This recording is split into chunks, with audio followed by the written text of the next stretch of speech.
The Regency era is remembered as elegance, as romance, as candlelight and silk, as music, dances, whispered confessions, and golden ballrooms.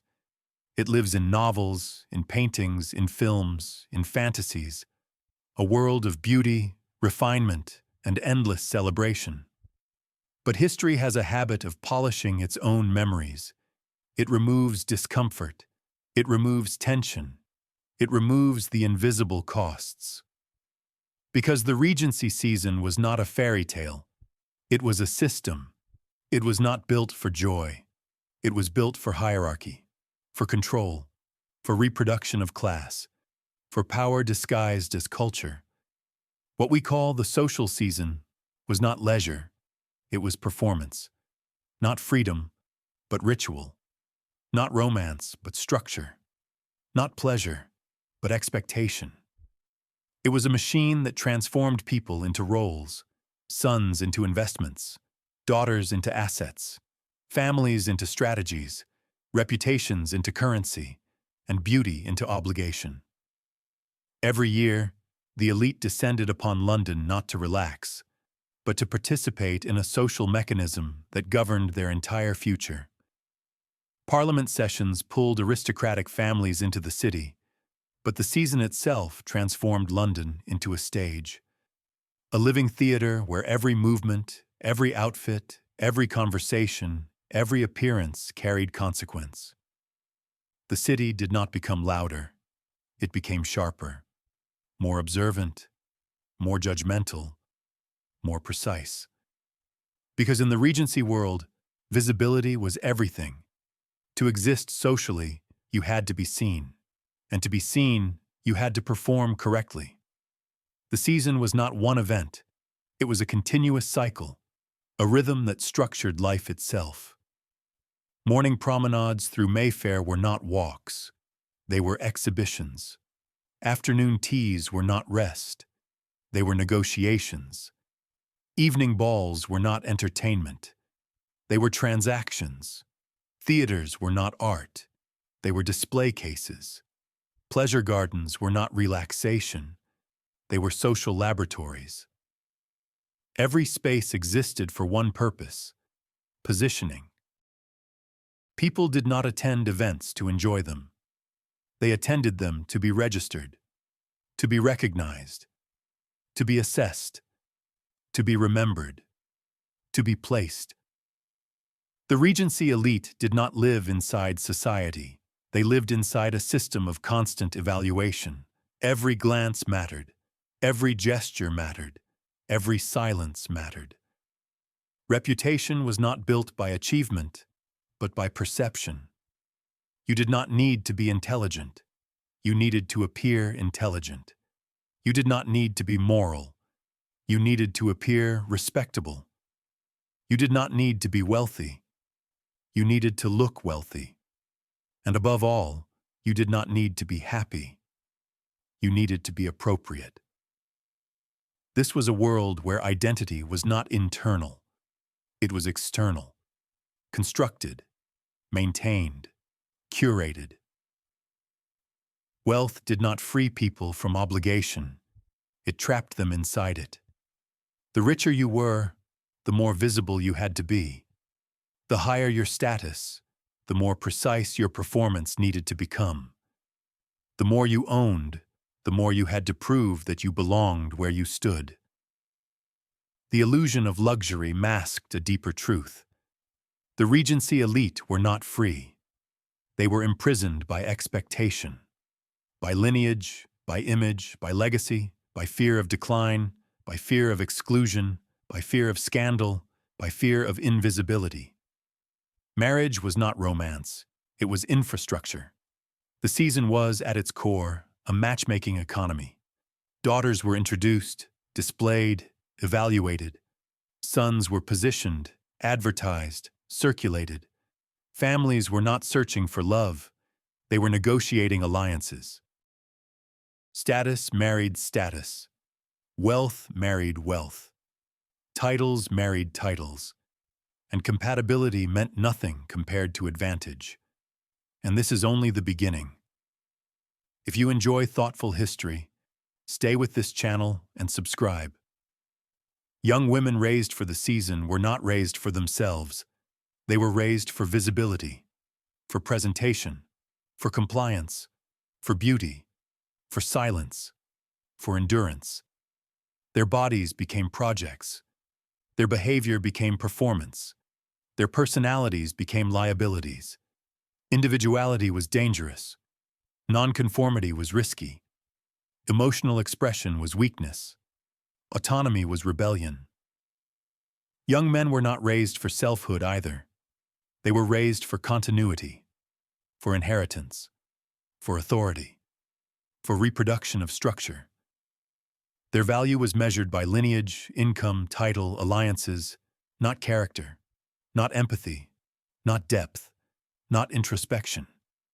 Everyone played a role. Everyone wore a mask. Everyone learned the choreography.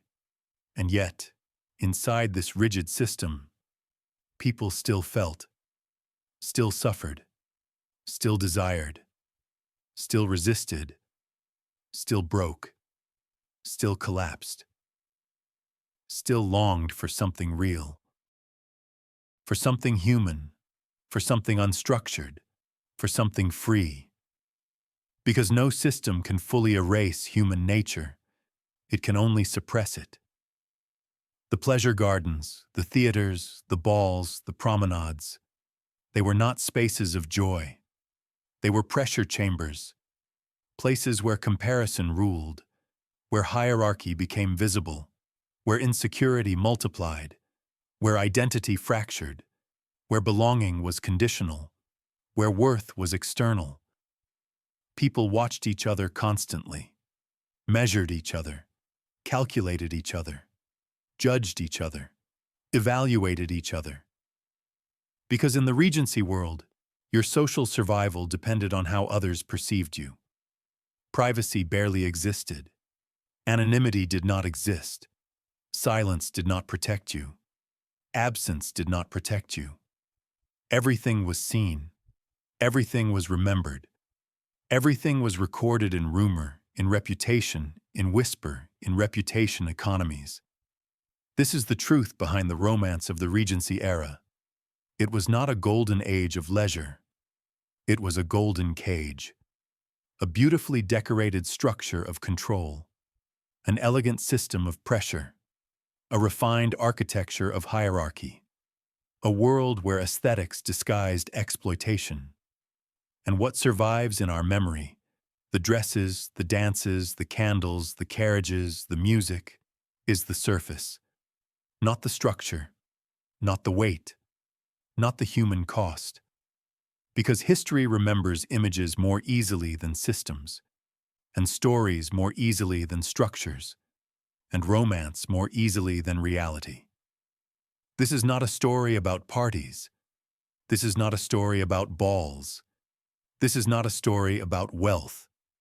This is a story about a society that turned human life into performance, about a culture that monetized identity, about a system that aestheticized hierarchy, about an era that sold illusion as elegance.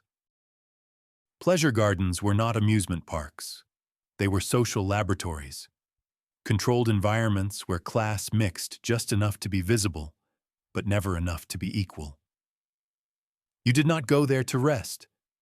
You went there to be seen inside beauty, to attach yourself to elegance, to perform belonging. Visibility itself became a privilege. Balls were not celebrations. They were mechanisms, structured rituals of evaluation. Every dance was a transaction, every conversation a negotiation. Access itself was capital. Entry itself was status. The season did not simply organize society, it ranked it. The theater and opera were not cultural spaces. They were mirrors. Box seats were not about seeing. They were about being seen. Art was not the point. Presence was. And the money? The money was constant bleeding. Disappearance was worse than debt. But the deepest cost was not financial. It was human. Children were raised for function, not identity. Daughters were shaped for marriage markets, sons for inheritance systems. You learned not to feel, but to perform feeling. Not to think, but to behave correctly. Not to desire, but to comply. The season did not educate people. It trained them. Romance novels preserved the surface. History preserved the aesthetics. Memory preserved the fantasy. But the truth beneath it all was tension. Pressure, control, fear, surveillance, hierarchy, silence, and the endless labor of appearing acceptable. The Regency season was not a party. It was a machine. A machine that produced marriages, alliances, reputations, hierarchies, exclusions, and identities. It preserved power while pretending to celebrate beauty. And this is why it fascinates us. Not because it was beautiful, but because it was structured. Because it reveals how societies use elegance to disguise control, how aesthetics soften hierarchy, how culture hides power, how luxury masks systems, how romance erases reality. The Regency era did not disappear. It transformed. The structure survived. Only the costumes changed. And this is where the romance myth collapses. Because romance requires privacy. Romance requires freedom. Romance requires choice. Romance requires individuality. Romance requires vulnerability. None of those could exist inside the season. Love was constrained. Expression was filtered. Intimacy was monitored. Even grief had etiquette. Even joy had rules. So what survived was not romance, but attachment. Not love, but alliance. Not desire, but compatibility. Not connection, but positioning.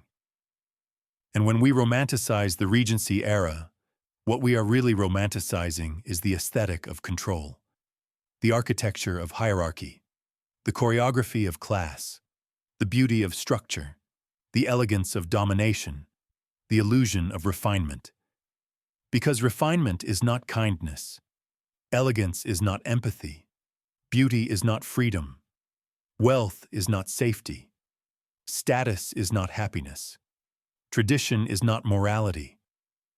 The season taught people how to look powerful, not how to be whole. The Regency season was not a historical anomaly. It was an early version of a system that never left. Only now the ballrooms are platforms. The carriages are algorithms. The invitations are access codes. The box seats are influence. The visibility is currency. The reputation is data. The hierarchy is engagement. The season is constant. There is no off-season anymore. And when we look back at that world, the candles, the silk, the orchestras, the dances, the rituals, the beauty, what we are really seeing is not nostalgia. We are seeing structure. We are seeing a system learning how to control people through desire instead of force, through aspiration instead of violence, through beauty instead of brutality, through status instead of chains. The Regency season was not soft power. It was refined power. It was psychological power. It was social power. It was aesthetic power. And it worked.